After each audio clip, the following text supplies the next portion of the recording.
ছবিটা কোন শতাব্দীতে তুলছেন? অ্যাকাউন্ট খুলতে এরকম বিড়ম্বনা আর নয়। সেলফিন অ্যাপে দেশ বিদেশের যে কোনো জায়গা থেকে অ্যাকাউন্ট খুলতে পারবেন কোনো ঝামেলা ছাড়াই। সেলফিন, আগামীর ব্যাংকিং। আসসালামু আলাইকুম ওয়া রাহমাতুল্লাহি ওয়া বারাকাতুহু। সুপ্রিয় দর্শক, ছোট্ট বন্ধুরা, সকলকে স্বাগতম জানাচ্ছি কিডস ক্রিয়েশন টিভির নিয়মিত বিশেষ স্বাস্থ্য বিষয়ক লাইভ অনুষ্ঠান ইসলামী ব্যাংক পিএলসি নিবেদিত কিডস হেলথে। আল্লাহ তাআলা আমাদের সৃষ্টি করেছেন অসংখ্য নিয়ামতের মাধ্যমে, অসংখ্য নিয়ামত দিয়ে। উদাহরণস্বরূপ বলা যেতে পারে এই আমাদের শরীরের কথা, এক আশ্চর্যতম যন্ত্র। অসংখ্য ধমনী, শিরা, কোষ, রক্তকণিকা, কত কিছুই আছে আমাদের শরীরে। তার মধ্যেই একটি বিশেষ ছোট্ট অঙ্গ হচ্ছে আমাদের নাক। দেখতে ছোট্ট মনে হলেও আসলে কিন্তু নাকটি মোটেই ছোট নয়। এর রয়েছে ব্যাপক এবং জটিল ব্যবস্থা এবং ফাংশন। এবং এই ছোট্ট নাকের রোগ ব্যাধি, যত সমস্যা কিংবা বিভিন্ন ধরনের তথ্যই জানতে পারবেন আপনারা সকলেই আজকের এই অনুষ্ঠানের মাধ্যমে। এবং আমাদেরকে এ সকল তথ্য জানানোর মাধ্যমে বা সকল তথ্য দিয়ে বা পরামর্শ উপদেশ দিয়ে সাহায্য করবেন আজকে আমাদের এখানে যিনি উপস্থিত হয়েছেন, বিশেষ করে আমার তো অত্যন্ত প্রিয়, আমাদের প্রিয় ডাক্তার সাদ সুলতান ভাইয়া। ছোট বাট স্যার বলবো নাকি ভাইয়া বলবো আপনাকে? ভাইয়া বলো। ভাইয়াই বলি। আসসালামু আলাইকুম ভাইয়া। ওয়ালাইকুম আসসালাম, কেমন আছো? আলহামদুলিল্লাহ ভালো আছি। জানিয়ে রাখা ভালো, ভাইয়া একজন এফসিপিএস বিশিষ্ট নাক কান গলা কনসালট্যান্ট। এবং আজকে আমরা ভাইয়াকে পেয়েছি আমাদের স্টুডিওতে। আমরা আসলে অত্যন্ত আনন্দিত। ভাইয়া আসসালামু আলাইকুম। আপনি যে আজকে আমাদের এই স্টুডিওতে এসেছেন, আপনার কেমন লাগছে? খুব ভালো লাগছে। তোমাকেও ধন্যবাদ আমাকে আমন্ত্রণ জানানোর জন্য। কিডস ক্রিয়েশনকেও ধন্যবাদ আমন্ত্রণ জানানোর জন্য। জি ভাই, অসংখ্য ধন্যবাদ। সুপ্রিয় দর্শক, চলছে অনুষ্ঠান, এখনই শুরু হতে চলেছে আজকের অনুষ্ঠানের মূল পর্ব। এবং আপনারা যারা আপনাদের যদি কোনো কিছু জানার থেকে থাকে বা কোনো সমস্যা থেকে থাকে, স্ক্রিনে দেখানো নাম্বারে কল করবেন অথবা কমেন্ট করে আপনার জানার তথ্য বা আপনার প্রশ্ন সরাসরি আমাদেরকে জানিয়ে দিতে পারেন কমেন্ট বক্সের মাধ্যমে। সরাসরি চলে যাচ্ছি মূল অনুষ্ঠানে। আচ্ছা ভাইয়া, শিশুদের ক্ষেত্রে নাকের প্রধান সমস্যাগুলো ঠিক কি কি যদি একটু বলতেন ছোট করে। ধন্যবাদ তোমাকে। দেখো, নাক আমাদের মোটা দাগে দুইটা গুরুত্বপূর্ণ কাজ করে। এক নাম্বার হলো আমাদের শ্বাস প্রশ্বাসে সহায়তা করে, 2 নাম্বার হলো আমাদের গন্ধ। মোটা দাগে নাকের কাজ দুটো। এছাড়া আরও কিছু কাজ করে নাক। যদি ধরো তোমার শরীরের যে রোগ প্রতিরোধ ক্ষমতা, এর একটি গুরুত্বপূর্ণ শরীরের যে ইমিউনিটি হয়, সেটা নাকের মাধ্যমে হয়। নাক ফার্স্ট লাইন অফ ব্যারিয়ার হিসেবে কাজ করে। আমাদের ভিতরে যে ময়লা ঢুকে বা জীবাণু ঢুকে, সেটার এগেনস্টে প্রতিষেধক হিসেবে কাজ করে। তো এই 3টা কাজ যখন করে এবং এগুলো যখনই ব্যাহত হয়, সে কারণে নাক বন্ধ থাকতে পারে, সর্দি হতে পারে, হাঁচি হতে পারে, নাকে ময়লা জমতে পারে, ফরেন বডি জমতে পারে, বা অন্য কোনো কারণে যদি নাকে আঘাত পাওয়া হয় তাহলে রক্তপাত হতে পারে। এগুলোই মোটা দাগের সমস্যা। আচ্ছা, আমরা যে নিঃশ্বাস নেই, অনেক সময় দেখা যায় যে 2টা নাকের মধ্যে একটি নাক বন্ধ থাকলেও অন্য একটি নাক কিন্তু সচল থাকে। এটা স্যার কোন ধরনের সমস্যা, বা স্যার এটা স্বাভাবিক নিয়মটা কি? এটা একটা স্বাভাবিক ফেনোমেনা, অ্যালার্জিক রাইনাইটিস। এটা অ্যালার্জির জন্য মূলত হয়। তো সেক্ষেত্রে দেখা যায় যে মাঝে মধ্যে এ নাক বন্ধ, মাঝে মধ্যে ও নাক বন্ধ। তো এটা বংশগত পরস্পরায় হয়, বাট খুব সিরিয়াস কিছু না। এটা তোমার আব্বুর বা আম্মুর যদি থাকে, তার থেকে তোমার হতে পারে, তোমার থেকে আবার তোমার পরবর্তী জেনারেশনেও যেতে পারে। বাট এটা ভোগান্তি বেশি, এমনি খুব জটিল কিছু নয়। আর স্যার নিয়ম কি হচ্ছে 2 নাকেই সমানভাবে নিঃশ্বাস নাও, নাকি এটাই না? দেখো, নাক আল্লাহ রাব্বুল আলামিন এমনভাবে তৈরি করেছেন যে নাকের হাড় ক্ষেত্র বিশেষে প্রায়শই একটু বাঁকা থাকতে পারে। কিন্তু এটার জন্য এতটা ডিফারেন্স হবে না যে তোমার এক পাশের নাক বন্ধ হয়ে যাবে আর এক পাশের নাক খুলবে। স্বাভাবিক ফিতরাত অনুযায়ী তোমার এক পাশের নাক বন্ধ থাকবে আর এক পাশের নাক খুলতে পারে, বা একটু বেশি কম হতে পারে। কিন্তু একটা নাক, যেটা তুমি বলেছো একদম বন্ধ হয়ে যাওয়া, এটা অ্যালার্জিক রাইনাইটিসের একটা ফিচার। তো সেক্ষেত্রে আমাদেরকে প্রথমত খেয়াল রাখতে হবে, নর্মালি বাংলাদেশি প্রেক্ষাপটে ঠান্ডা, কোল্ড রাইনাইটিস, কোল্ডের জন্য অ্যালার্জি, অথবা আপনার হলো গিয়ে ধুলাবালি, ডাস্ট অ্যালার্জি, এই 2টাই প্রধান অ্যাসপেক্ট। এছাড়া আরও কিছু খাদ্য, যেমন বেগুন, চিংড়ি, ইলিশ, কচু, বিভিন্ন খাদ্য এক একজনের হতে পারে। স্যার একদম সোজা কথায় বলা যেতে পারে অ্যালার্জি জনিত কারণে, যার যেটা থেকে হয় সেটা থেকে দূরে থাকতে হবে। এটা থেকে হতে পারে।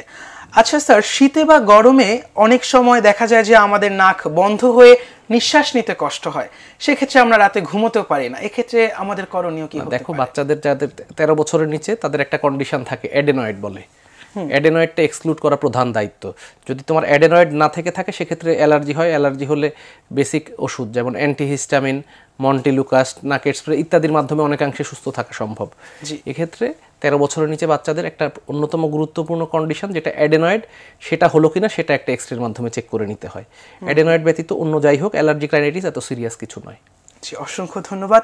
একটু কমেন্ট সেকশনে চলে যেতে চাচ্ছিলাম। আহসান হাবিব আমাদের একজন দর্শক, তিনি কমেন্ট করেছেন অ্যালার্জিক রাইনাইটিস। জি, এটি আসলে ঠিক কি এ সম্পর্কে একটু তিনি জানতে চাচ্ছেন। এই যে দেখো, যেটা বললাম তোমাকে যে ঠান্ডা, ধুলাবালি, কারো বেগুন, কারো চিংড়ি, কারো ইলিশে, জি, কারো কচুতে, বিভিন্ন খাদ্যে বা বিভিন্ন পরিবেশে এক একজনের হয়।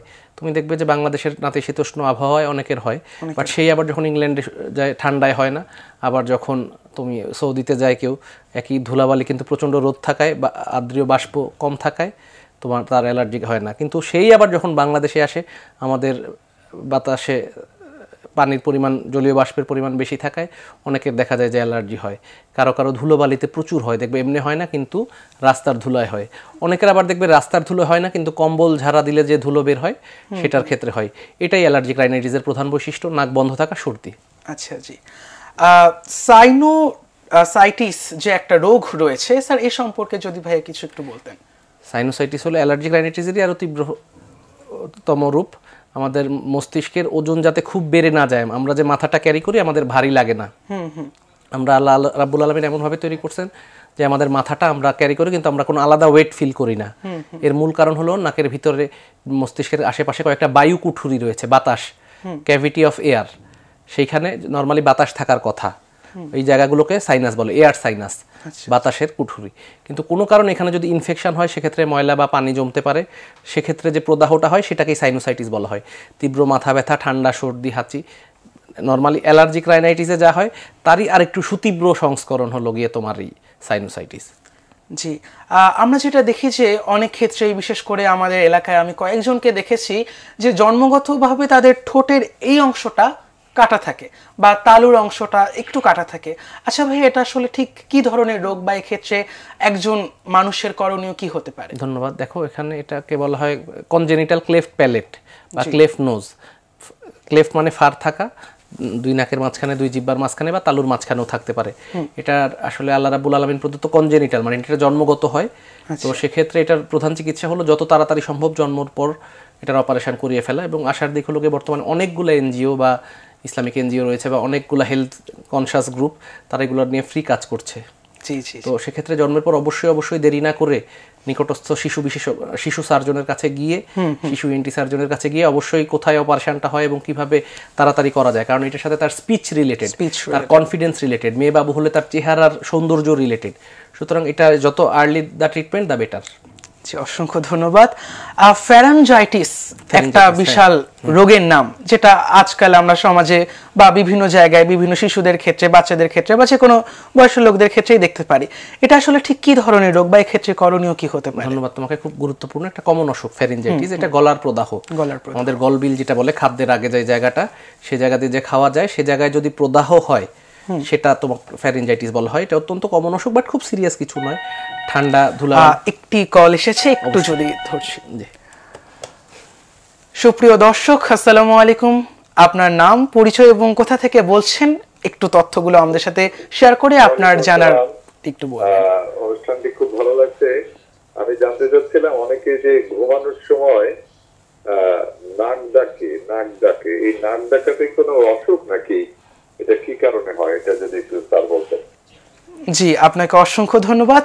আশা করছি আপনি আপনার প্রাপ্ত ফলাফলটি বা উত্তরটি আমাদের এই পর্দায় পেয়ে যাবেন। স্যার একটু যদি বলতেন। দেখেন, নাক ডাকা বাচ্চাদের বয়সে এক ধরনের অসুখ, বয়স্ক হলে আরেক ধরনের। বাচ্চাদের 13 বছরের নিচে, যেটা বললাম তোমাকে, অ্যাডেনয়েড একটা বাচ্চাদের কমন অসুখ, প্রায় সব বাচ্চারই থাকে। ক্ষেত্র বিশেষে সেটায় প্রয়োজনে অপারেশন করা লাগতে পারে।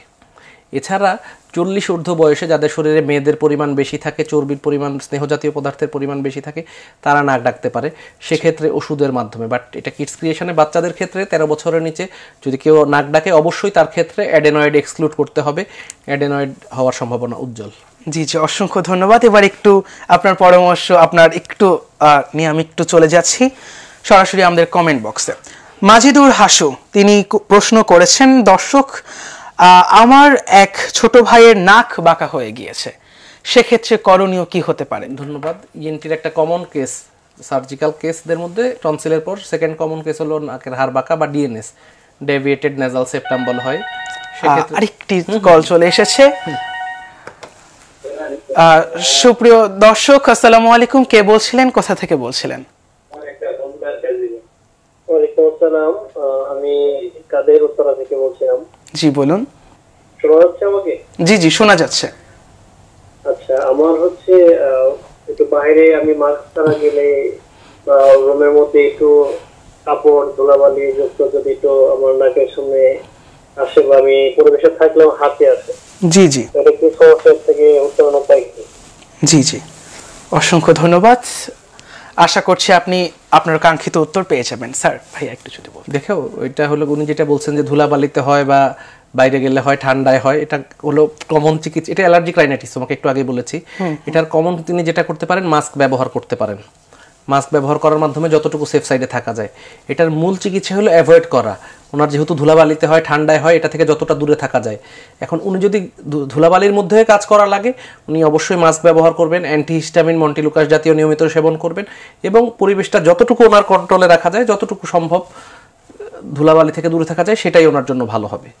এমনি খুব সিরিয়াস কিছু না। জি জি অসংখ্য ধন্যবাদ। দর্শক, আশা করছি আপনি আপনার কাঙ্ক্ষিত উত্তরটি পেয়ে গিয়েছেন। ভাইয়া, আমি এই প্রশ্নের আগে যে প্রশ্নটি আপনাকে করেছিলাম, যে একজন দর্শক বলেছিলেন যে ওনার যে ভাই রয়েছেন তার নাক বাঁকা হয়ে গিয়েছে, এক্ষেত্রে করণীয় কি তিনি জানতে চেয়েছেন। এখন নাক বাঁকা যদি খুব সিরিয়াস ক্ষেত্র হয়, যে কোনো বয়সে অপারেশন করা লাগতে পারে। তবে নর্মালি আসলেই তো আমরা অপারেশন করি না, আমরা ফার্স্টে অ্যান্টিহিস্টামিন, মন্টিলুকাস, নাকের স্প্রে ইত্যাদি কমন ওষুধ দিয়ে দেখি এবং এই সব ওষুধের মাধ্যমে 70 থেকে 80% ক্ষেত্রে ব্যাপারটা সেরে যায়। 80% ক্ষেত্রে যদি সেরে যায়, তারপর আমরা আর কিছু ফার্দার করি না। এরপরও যদি তীব্রতা বেশি থাকে, সেক্ষেত্রে আমরা 18 বছর পর্যন্ত ওয়েট করার চেষ্টা করি।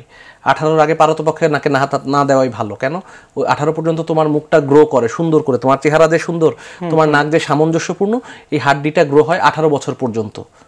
তো সেক্ষেত্রে 18 পরে আমরা অপারেশন করি। আর যদি খুব ইমার্জেন্সি হয়, নাক সবসময় খুব বন্ধ থাকে, সেক্ষেত্রে খুব সিনিয়র সার্জন সহকারে এবং খুব সেফলি 18 আগেও প্রয়োজন বোধে অপারেশন লাগতে পারে। তবে যেটা তোমায় বললাম যে 80% ক্ষেত্রে ওষুধ দিয়েই অনেকাংশে এই নাকের হাড় বাঁকার সিমটমগুলো মিনিমাইজ করে রাখা যায় ক্ষেত্র বিশেষে, এবং লিস্ট অপশন হলো গিয়ে সার্জারি। জি অসংখ্য ধন্যবাদ। কিছুক্ষণ আগেই একজন দর্শক কল করে বলেছিলেন যে একটা নাক ডাকার সমস্যা রয়েছে। ভাইয়া, এক্ষেত্রে কি শিশুরাও নাক ডাকতে পারে নাকি শুধুমাত্র বৃদ্ধ বয়সে? 13 বছরের আগে অ্যাডেনয়েড, নাকের পিছনে একটা গোস্তপিণ্ড হয়, 13 বছরের পর আপনা আপনি চলে যায়, বাট এটা বাচ্চাকাল থেকে শুরু হয় এবং এটার ফলে ব্রেনে যে আমাদের অক্সিজেন যায়, সেটা কিছুটা হলেও রোধ হয়। এই জিনিসটা অ্যাডেনয়েড বলে এবং এটা একটা কমন ইএনটি সার্জিক্যাল কেস। তো সেক্ষেত্রে একজন বাচ্চা যদি আসে, আমরা অবশ্যই ফার্স্টে এক্সরে করে দেখি যে তার পিছনে নাকের যে অ্যাডেনয়েডটা রয়েছে সেটা কোন গ্রেডের। 4টা গ্রেডে ভাগ করা হয়, গ্রেড 1, 2, 3, 4। তো গ্রেড 1, 2-র ক্ষেত্রে আমরা ওষুধ দিয়ে সেরে ফেলি। গ্রেড 3 বা 4 হলে অকেশনালি অ্যাডেনয়েডের ক্ষেত্রে অপারেশন লাগতে পারে। তো দেখো, তোমার এটা 13 বছর পর অ্যাডেনয়েড এমনিও চলে যায়, সেক্ষেত্রে বাপ মা আমাদেরকে প্রায় প্রশ্ন করে যে 13 বছর পর তো এমনিই চলে যাবে, তাহলে কেন অপারেশনটা করব? কারণ এটা আপনার বাচ্চার যে বাবু, তার ব্রেনের অক্সিজেন যাওয়াটাকে হিন্ডার করে, তার ব্রেন ডেভেলপমেন্ট অনেকাংশে ব্যাহত হয়। এই জন্য আমরা আসলেই ফার্স্টে ওষুধ দিয়ে ট্রায়াল দিই। এরপরও যদি কাজ না হয়, সেক্ষেত্রে নাক ডাকার ক্ষেত্রে বাচ্চাদের বেলায় অ্যাডেনয়েডের অপারেশন প্রয়োজন হতে পারে। জি অসংখ্য ধন্যবাদ। আমরা যেটা দেখি যে বর্তমান সময়ে অনেকে যখন বাহিরে বের হয় মাস্ক পরিধান করে, আপনি কি এটাকে যুক্তিসঙ্গত বলছেন নাকি এটা পরার কোনো দরকার নেই, বা কি ধরনের মাস্ক পরা কি ভালো নাকি? দেখো, কমন হেলথ সায়েন্স অনুযায়ী মাস্ক পরতে পারলে ভালো, বাট সবসময় এটা ফিজিবল হয় না। সেক্ষেত্রে আবার প্যানিক করারও কিছু নেই। মাস্ক পরলে যেটা বিশেষ করে আমাদের পোস্ট কোভিড, যখন কোভিড হলো তখন এটাকে যেমন ঢালাওভাবে এনকারেজ করা হয়েছিল, তো এখন আর অতটা ইমার্জেন্সি নেই। ইফ ইউ ফিল কমফোর্টেবল, তোমার কাছে যদি অ্যাভেলেবেল থাকে, সেক্ষেত্রে তুমি মাস্ক পরতে পারো। বাট তোমাকে মাস্ক পরতেই হবে বা কিছু এরকম নয়। যাদের ঠান্ডা বা ধুলাবালিতে অ্যালার্জিক রাইনাইটিসের সমস্যা আছে, তারা ধুলাবালিতে যাওয়ার আগে মাস্ক পরতে পারে। বিশেষ করে কারো যদি বেশি সর্দি হাঁচি থাকে, যেটা ছোঁয়াচে বা মাত্রাতিরিক্ত, পাশের লোক ডিস্টার্ব ফিল করতে পারে, সেক্ষেত্রে। বাট এটা যে পড়তেই হবে ব্যাপারটা এরকম নয়। জি, অনেক শিশু রয়েছে যে যারা কথা বলতে পারে না বা কথা বলতে একটু অসুবিধা হয়, অনেক ক্ষেত্রে দেখা যায় যে তারা তোতলায় বা বোবাই হয়ে যায়, তো এর সাথে কি নাকের কোনো সম্পর্ক রয়েছে নাকি অন্য কোনো অর্গানিজম রয়েছে? এটা ইএনটি রিলেটেড, বাট নাকের সাথে সরাসরি নয়, এটা কানের সাথে। অন্তঃকর্ণ, আমাদের কানে 3টি অংশ রয়েছে, বহিকর্ণ, মধ্যকর্ণ ও অন্তঃকর্ণ। এই অন্তঃকর্ণ একটা ভিতরে জায়গা রয়েছে নাম ককলিয়া। এই ককলিয়াটা যদি আমাদের ম্যালফর্ম থাকে, সেক্ষেত্রে আমাদের যে বাচ্চা, সে তুমি আসলে কিভাবে কথা বলতে শিখেছো জানো? তোমার আব্বু আম্মু তোমাকে আব্বু বলে ডাকছে, এটা তুমি শুনেছো, আস্তে আস্তে মুখস্থ করেছো, এরপরে তুমি তোমার আব্বুকে আব্বু ডাকা শুরু করেছো, তোমার আম্মুকে আম্মু ডাকা শুরু করেছো, তোমার ভাইয়া থাকলে ভাইয়া ডাকা শুরু করেছো। তো তোমার ফার্স্ট স্টিমুলাস কিন্তু অডিটরি স্টিমুলাস। এমনকি বলা হয় আমরা যখন মায়ের পেটে থাকি তখন মা কি পড়াশোনা করে, কেউ কোরআন পড়ে, কেউ গান গায়, কেউ তেলাওয়াত করে, যে যাই করুক, সেটা বাচ্চার কানে স্টিমুলাস যায়। ওই যে স্টিমুলাসটা যেতে যেতে তুমি আস্তে আস্তে নিজেকে ডেভেলপ করো। তো যার এই অন্তঃকর্ণের ককলিয়াটা ডেভেলপ থাকে না, সে এই আওয়াজটা পায় না। যেহেতু সে তাই শুনতে পারে না, তাই তার স্পিচও ডিলে হয়। তো সেক্ষেত্রে অবশ্যই এটা ইমার্জেন্সি কন্ডিশন, এবং জন্মের পর যদি কোনো মা বাবা মনে করেন যে না তার বাচ্চা শুনতে পায় না, অবশ্যই অ্যাজ আর্লি এজ পসিবল ডাক্তারের কাছে যেতে হবে। আচ্ছা, আর যেটা দেখি যে অনেক ক্ষেত্রে অনেক শিশু রয়েছে যারা একটু দেরিতে কথা বলে, একটু কথা বলতে সমস্যা, সেক্ষেত্রে কি তাদের কোনো বিশেষ এই বিষয়ক যে ডাক্তাররা রয়েছেন বা কোনো থেরাপির প্রয়োজন রয়েছে, নাকি এটি নর্মালি তারা একটু দেরি হচ্ছে? দেখো, ধন্যবাদ, খুব গুরুত্বপূর্ণ। এটা আগে ছিল না, আগে আমাদের জয়েন্ট ফ্যামিলি ছিল, এক ফ্যামিলিতে অনেক বাচ্চা থাকছে। আপনি একটু অনুমতি নিয়ে প্রশ্ন করছি। সুপ্রিয় দর্শক, আসসালামু আলাইকুম, কে বলছেন, কোথা থেকে বলছেন? আসসালামু আলাইকুম, আমি বাদশা বলছিলাম নাটোর থেকে। জি বলুন। তো আপনাদের অনুষ্ঠান দেখে একটা প্রশ্ন আমার ছিল। জি। সেটা হচ্ছে, আমার ওই রাতে ঘুমাইলে নিঃশ্বাস বন্ধ হয়ে যায়, মানে নিঃশ্বাস ছাড়ে না, হঠাৎ দাঁড়াই গেলে আর নিঃশ্বাসটা ছাড়ে। আচ্ছা, এটা হঠাৎ মাঝে মধ্যে হয়, সমস্যার সমাধান কি? জি, অসংখ্য ধন্যবাদ দর্শক, আশা করছি আপনি আপনার উত্তরটি পেয়ে যাবেন। ভাই, আপনি যদি একটু দর্শকের কাঙ্ক্ষিত জানার, উনি যেটা নাকের বললেন, সেটা বেশিরভাগ ক্ষেত্রে অ্যালার্জিক রাইনাইটিসের একটা সংস্করণ। তো সেসব ক্ষেত্রে নিকটস্থ ডাক্তারের কাছে গেলে তিনি নাক পরীক্ষা করে দেখবেন এবং তারপর প্রয়োজনীয় ওষুধ দিবেন। এটা খুব সিরিয়াস কিছু না। আপনি অবশ্যই নিকটস্থ, নাটোরেও ভালো ভালো ইএনটি সার্জন রয়েছে বা ইএনটি ডাক্তার রয়েছে, তাদের কারো কাছে গেলে আপনার নাক দেখে তারপর সেই অনুযায়ী ওষুধ দিবেন এবং আপনি অনেকাংশে হেলদি লাইফ কাটাতে সক্ষম হবেন ইনশাআল্লাহ। জি, অসংখ্য ধন্যবাদ। এই যে কিছুক্ষণ আগে আমরা যে প্রশ্ন নিয়ে কথা বলছিলাম যে থেরাপির প্রয়োজন হয় নাকি না, আপনি যে জয়েন্ট ফ্যামিলি নিয়ে কথা বলছেন, স্পিচ রিলেটেড, এটা বেশিরভাগ ক্ষেত্রে হয় বাবা মা ওয়ার্কিং থাকে, বাচ্চা কথা বলার কাউকে পায় না, কাজের মহিলা বা বাচ্চা নিজেও মোবাইল বা স্ক্রিন টাইমে অ্যাডিক্টেড হয়ে থাকে, যে ডিভাইসের প্রতি যে অস্বাভাবিক মাত্রায় আকর্ষণ। এর ফলে হয় কি, তুমি যখন কথা বলছো তুমি চিন্তা করতে হয়, কিন্তু যখন তুমি রেগুলার স্ক্রিনে আসক্ত থাকো, তোমার কোনো মানে চিন্তা করার বা বলার কোনো প্রয়োজন হয় না। অনেক স্টিমুলাস পেয়ে যাচ্ছ, ভিজুয়াল স্টিমুলাস, অডিটরি স্টিমুলাস, তোমার ব্রেন চিন্তা করতে শিখে না, অনেক স্লো হয়ে যায়। সেই ক্ষেত্রে ক্ষেত্র বিশেষে তো তোমার স্পিচ ডিলে হতে পারে। বাট এটাই যদি তীব্র আকারে বেশি হয়ে যায়, তোমার 5 বছরের মধ্যে অবশ্যই একটা বাচ্চার স্পিচ নর্মালি ডেভেলপ করে যাওয়ার কথা। কিন্তু এটা যদি 3 বছর 4 বছর হয়ে যায়, এরপরও তোমার বাবু যদি ডেভেলপ না করে, অবশ্যই একজন নিকটস্থ ডাক্তারের কাছে গেলে তিনি ওই যে তুমি যে থেরাপির কথা বললে, speech therapy, audio therapy, sound therapy, physiological therapy, physiotherapy, যেটা সেই রকম থেরাপির প্রয়োজন হতে পারে। কেন, তোমার সেক্ষেত্রে দেখা যায় প্রায়শই এইসব বাচ্চাগুলো অটিস্টিক হতে পারে অথবা তোমার ডিভাইসে অ্যাডিক্টেড হতে পারে। সেসব ক্ষেত্রে তার ব্রেইন ডেভেলপমেন্ট অনেক ডিলে হয় এবং সেসব ক্ষেত্রে বাচ্চা তার কন্টেম্পোরারি পিয়ার, ধরো আরেকটা বাবুর থেকে অনেক পিছিয়ে যায়। তো এটা যাতে না হয়, অবশ্যই বাবা মাকে সচেতন থাকতে হবে, মাত্রার চেয়ে বেশি যাতে স্ক্রিন টাইম বাচ্চাকে দেওয়া না হয়, বা আমার এখন টায়ার্ড লাগতেছে আমি বাচ্চাকে মোবাইল দিয়ে দিলাম। আচ্ছা, একজন শিশু সর্বোচ্চ কতক্ষণ ফোন দেখা উচিত বা এরকম কিছু মনে করে? এটা অবশ্যই ডিসকারেজেবল। আগেকার দিনে বাচ্চাদের অনেক শার্পনেসের একটা প্রধান কারণ, তুমি যত বড় মনীষিয়াত দেখবে, তারা তোমার বাচ্চাদের সাথে কন্টেম্পোরারি পিয়ারদের সাথে খেলাধুলা করতোই।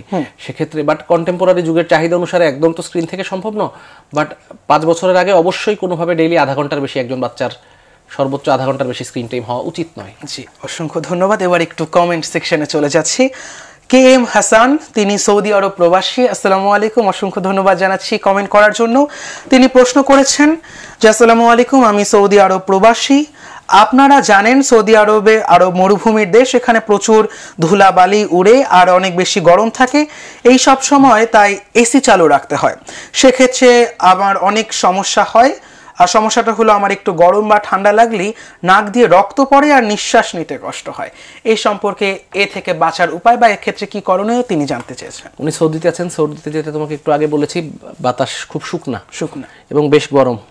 তো সেক্ষেত্রে নাকটাকে সবসময় ময়েস্ট রাখা, এবং আমরা রেগুলার যে অজুর সময় নাকে পানি দেই, এরকম বারবার যদি নাক ওয়াশ করা যায়, এবং নাকে যে কোনো ধরনের ফেসলিন অ্যাভেলেবেল, সৌদিতে তুমি গেলে দেখবে ফেসলিন দিয়ে নাক পিচ্ছিল রাখা বা অন্য কোনোভাবে নাকটা যতটুকু সম্ভব ভিজা রাখা গেলে আমার ধারণা এই জটিলতা থেকে অনেকাংশে অ্যাভয়েড করা যাবেন।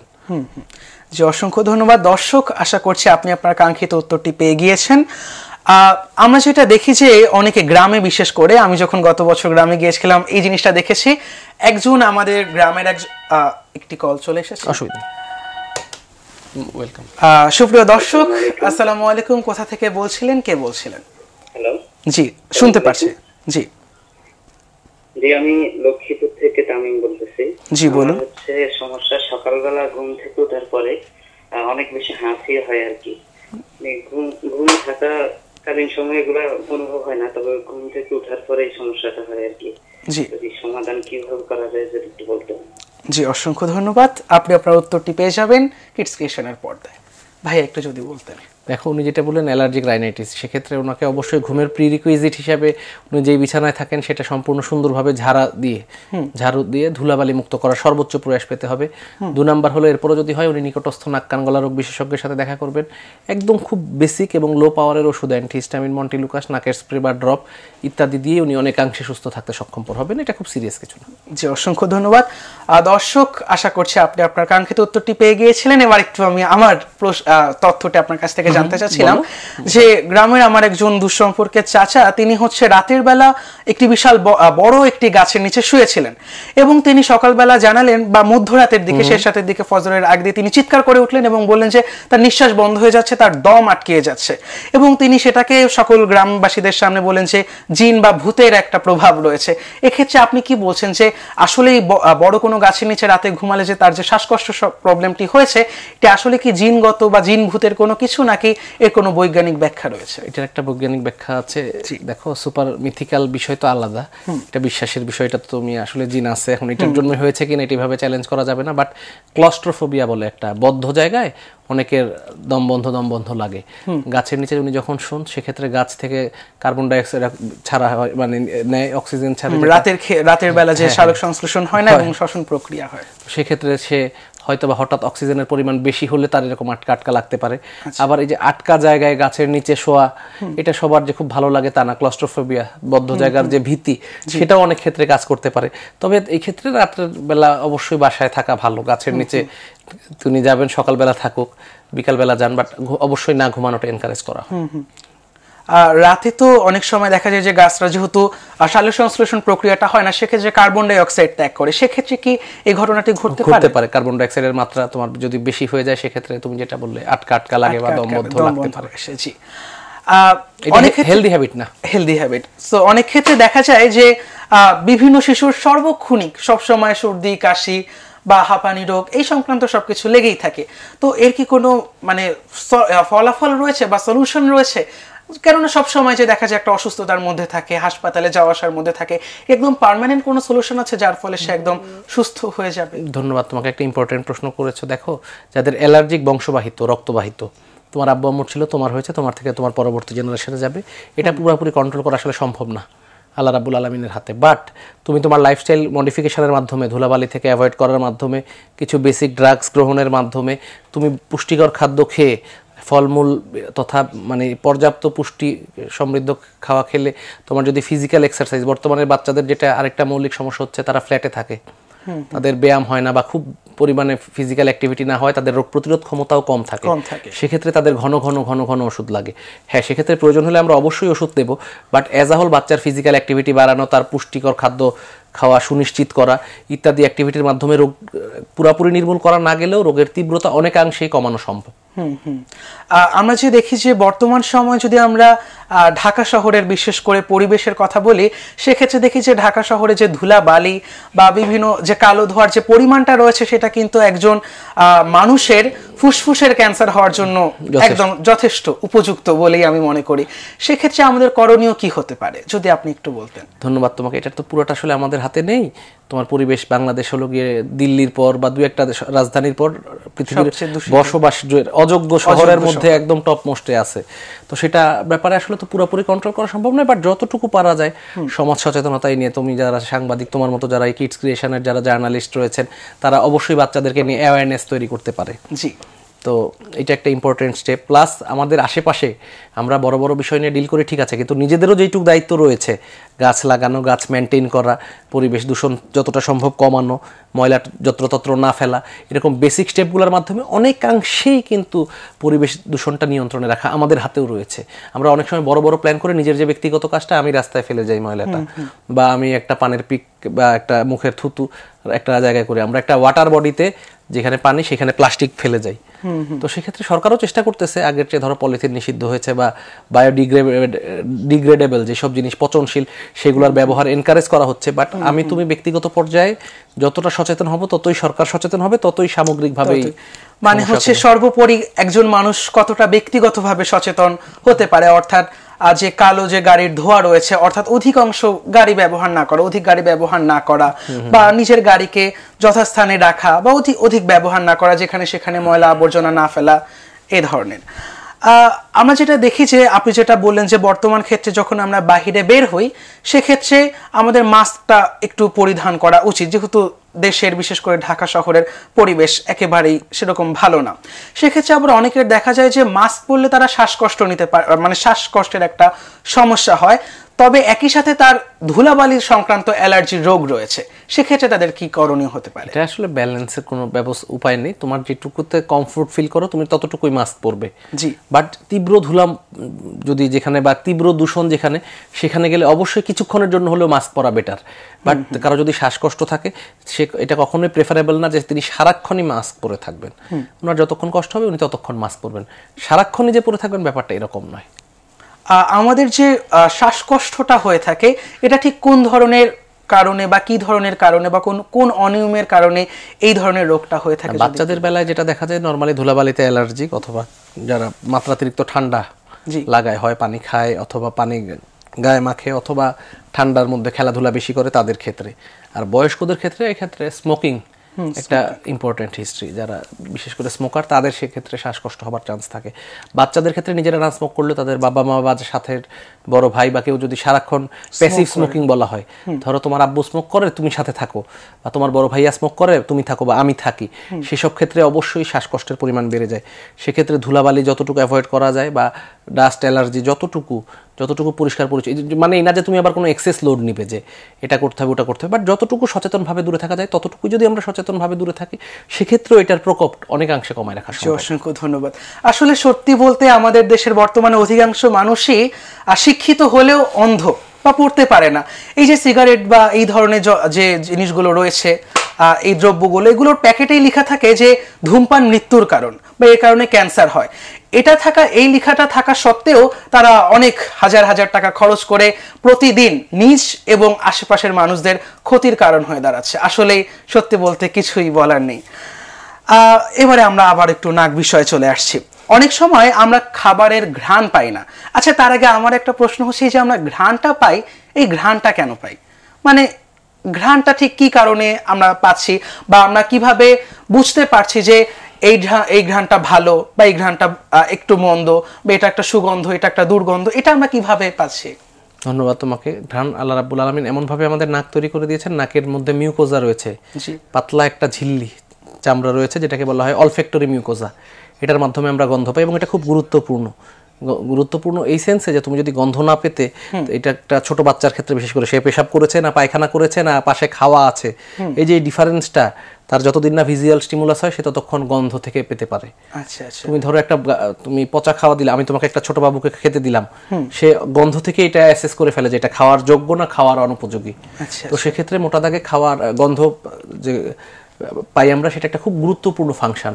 নরমালি এটা থাকে ইনটেক্ট, বাট ক্ষেত্র বিশেষে কোভিড বা কিছু কিছু ভাইরাল ইনফেকশনের ক্ষেত্রে এই ধরনের সমস্যা, ঘ্রাণ নেওয়ার যে যোগ্যতা সেটা অনেকাংশে বা পুরোপুরি চলে যায়। সেক্ষেত্রে তার সাথে সাথে ডাক্তারের কাছে গিয়ে পাওয়ারফুল ওষুধ নিয়ে অ্যাজ আর্লি অ্যাজ পসিবল তোমার এটা চিকিৎসা করাতে হবে। কেন না, তুমি যদি ঘ্রাণ না নিতে পারো এর মানে না যে তুমি মরে যাবে বা কোনো স্থায়ী ক্ষতি হবে, বাট তোমার কোয়ালিটি অফ লাইফ, তুমি যে খাচ্ছ, তোমার কেন মুরগি ভাল লাগে আর করলা ভাল লাগে না, বা এই খাওয়া ভালো লাগে ওই খাওয়া ভালো লাগে না, এটার একটা প্রধান কারণ কিন্তু অলফেকশন, তোমার নাকের ঘ্রাণ নেওয়াতে। তোমার যদি নাকের ঘ্রাণ নেওয়ার ক্যাপাসিটি রিডিউস হয়ে যায়, তখন দেখবা তোমার আর মজার খাওয়াও ভালো লাগবে না। তখন তুমি এই খাওয়াটা বাসি না ফ্রেশ, এই খাওয়াটা তোমার পছন্দের খাওয়া না অপছন্দের খাওয়া, এই যে ডিফারেন্স করার সেই যোগ্যতাটা হারাই ফেলবে অনেকাংশে। অনেক ক্ষেত্রে যে দেখতে পারি যে অনেকে ঘ্রাণ নিতে পারে না বা ঘ্রাণ নিতে সমস্যা হয়, সেক্ষেত্রে এক্ষেত্রে করণীয় কি হতে পারে? সেক্ষেত্রে কিছু ড্রাগসের ব্যাপার আছে, কিছু ওষুধের মাধ্যমে ট্রায়াল দেওয়া হয়, তারপরে যে সব সময় ফেরত আসে তা না, বাট যার নাকে ঘ্রাণ নেওয়ার ক্ষমতা কমে যায়, এজ আর্লি এজ পসিবল নিকটস্থ নাক কান গলা ডাক্তারের কাছে গেলে তিনি সংশ্লিষ্ট পরীক্ষা করে এজ আর্লি এজ পসিবল এটার ইন্টারভেনশন করতে হবে। এটা খুব ইম্পর্টেন্ট। এটা ব্যতীত কিন্তু জীবনের 16 আনা না হলেও 8 আনাই বৃথা হয়ে যায়। তুমি একটা খাওয়া খাবা, ধরো তুমি একটা দাওয়াতে গেলা, কোন খাওয়াটা তোমার পছন্দ এবং অপছন্দ সেটা তুমি দেখে যতটা না অ্যাসেস করো তার চেয়ে বেশি তুমি ঘ্রাণ নিয়ে যে না এটা ফ্রেশ কিনা, এটা তোমার টেস্ট বার্ডের সাথে মিলছে কিনা, এটা তোমার রুচির সাথে যায় কিনা, তো তুমি যদি স্মেলটাই না নিতে পারো এই ক্যাপাসিটি অনেকাংশে ব্যাহত হবে। সেক্ষেত্রে তোমার সামগ্রিকভাবে একটা মানে নেতিবাচক ফিলিংস কাজ করে। আমরা ঘরোয়াভাবে সর্বোপরি কিভাবে নাকের যত্ন নিতে পারি যদি এটা একটু বলতেন? Thank you. এটা খুব ইম্পর্টেন্ট। খুব বেশি জটিলতার কিছু নেই। আমরা ওজুর সময় নাক পরিষ্কার করি না, নর্মালি জাস্ট নাকটা রেগুলার পরিষ্কার রাখা। যে আমরা সকালে আমরা 5 বার ইসলাম ধর্মে আছে যে না ওযু করতে হয়, তো সেক্ষেত্রে 5 বার নাকে পানি গেলে কিন্তু আল্লাহ রাব্বুল আলামিন এমন ভাবে তৈরি করছেন যে তোমার খুব বেশি জটিলতার কিছু নেই, তোমার নাক অটোমেটিক ক্লিয়ার হয়ে যায়। তারপরও কারো যদি নাক বন্ধ থাকে বা নাকে কোনো সিমটম হয়, সেক্ষেত্রে ধুলাবালি থেকে দূরে থাকা, নাকে নর্মাল বেসিক কিছু ওষুধ নেওয়া, এবং তারপরও যদি না হয় সেক্ষেত্রে অবশ্যই নিকটস্থ নাক কান গলা রোগ বিশেষজ্ঞের কাছে যাওয়া। নাকের যে রোগ ব্যাধিগুলো রয়েছে এগুলো থেকে পরিত্রাণের জন্য কি কোনো খাদ্যাভ্যাস রয়েছে যা আমাদের সকলের মেনে চলা উচিত? দেখো, নরমালি ফ্রেশ খাওয়া, বাসি না খাওয়া এবং অত্যধিক ভাজা বা পোড়া বা মশলাযুক্ত খাওয়া জেনারেলি ইন প্রিন্সিপাল অ্যাভয়েড করা উচিত। এছাড়া পরিবেশের যে ব্যাপারটা রয়েছে এটা তো তোমার আমার পুরো হাতে নেই, তারপর যতটা সম্ভব ধুলাবালি মুক্ত পরিবেশে থাকা এবং নিজেদের নাকের উপর এক্সেস লোড না দেওয়া, এটুকুই আপাতত দায়িত্ব। অসংখ্য ধন্যবাদ ভাইয়া এতক্ষণ আমাদের সাথে থাকার জন্য, দর্শকদের আমার এত প্রশ্নের উত্তর দেওয়ার জন্য। সুপ্রিয় দর্শক, এই ছিল আজকের আয়োজন। আসছে সপ্তাহে আবারও দেখা হবে। ভাইয়াকে আবারও আমি ধন্যবাদ জানাচ্ছি এত প্রশ্নের উত্তর দেওয়ার জন্য। ধন্যবাদ ভাইয়া। দর্শক, আপনাদেরকেও ধন্যবাদ জানাচ্ছি এতক্ষণ আমাদের সাথে থাকার জন্য। দেখা হবে আবারও। ততদিনের জন্য সুস্থ থাকুন, নিজের আশপাশ পরিষ্কার রাখুন। আসসালামু আলাইকুম ওয়া রাহমাতুল্লাহি ওয়া বারাকাতুহু।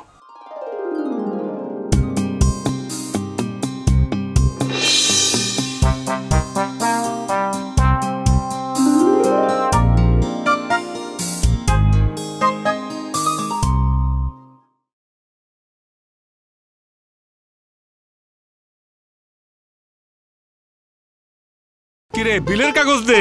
ওস্তাদ, আমি তো সেলফিনে বিল দিছি ওস্তাদ। সেলফিনে বিল দেওয়া যায় এটা মানে আপনি জানেন না। সেলফিনের মাধ্যমে বিদ্যুৎ, পানি, গ্যাস সহ যে কোনো ইউটিলিটি বিল দেওয়া যায় নির্ঝঞ্ঝাটে। সেলফিন, আগামীর ব্যাংকিং। ভালো আজ আমার মন। জি ওস্তাদ, ভালো যাবো।